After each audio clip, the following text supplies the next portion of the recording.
Dangling of hope to finally, you get displaced and you have this dangling of possibly reuniting with someone, and then that gets taken away from you too. When President Trump signed an executive order on Tuesday suspending refugee arrivals in our country until further notice, at least 10,000 people who had already been approved for travel after undergoing a lot of vetting and background checks had their plans just up and canceled. Included in that group of people, at least 1,600 Afghan refugees who, according to the Associated Press, assisted in America's war effort there. Our country and resettlement agencies in our state have welcomed those refugees since we left Afghanistan in 2021. We've talked about many of those people on this show, our neighbors. So today, Kent set out to find out how the order now is impacting them here.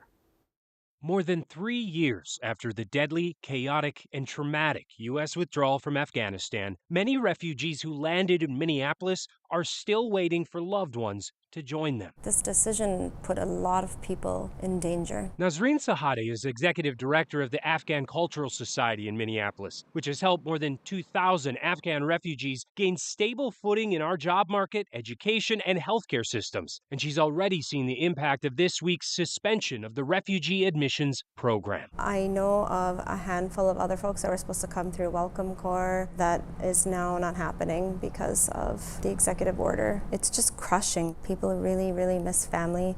There's lots of people who are separated from their children or their wives or husbands or parents. So many people have been waiting to reunite with their loved ones and have gone through this whole process and all the vetting and then the approval, and then to have a flight and to have that canceled is devastating for families. Most of the Afghans who are at risk are people who are in danger because they cooperated with the U.S. government during the conflict in Afghanistan. That's another reason why it's particularly hard to see that community impacted by the suspension of this program. And Michaela Schoenman, Senior Director of Refugee Services for International Institute of Minnesota, says it's harder not knowing what comes next. We don't know if this program suspension will last more than 90 days, so we really can't tell people that we know when or if they'll be able to come in the next year. We just don't know. In the meantime, they and other resettlement agencies, such as Alight, which offers an Afghan women's sewing group, and other services, say they'll continue offering support to those who are here. Having more programs like that is really, really important, especially in times like this when people are scared and need to come together to feel community. Even though all of these agencies have questions about the future of their own support. We're still waiting on details on what this means for us as an organization, how funds have been cut, how do we continue supporting the people that are here. How much of your funding and services are supported by the federal government? Almost all of it. I would say close to 85% is federal funding that is likely going to get cut. You don't sound optimistic. I don't. Not after the last administration.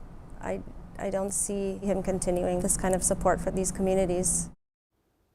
Now, Ken, even though this is President Trump's executive order, it's not broad or supported by all Republicans. Many of them want a pathway for Afghans. 2 Republican congressmen today went on record saying they think any Afghan that aided our military during that conflict should be able to come here.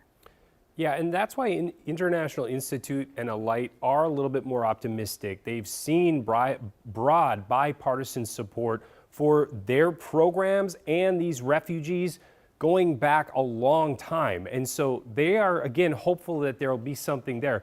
And by the way, other Republicans have pointed out that there is still technically, according to this executive order, an exemption for special immigrant visas. That means there could be a pathway for some of those who help the U.S. government to maybe still get back. It's just that there is still a lot of uncertainty about how that works, whether or not this will all be tripped up, because frankly, it's happening in real time. They haven't seen it yet.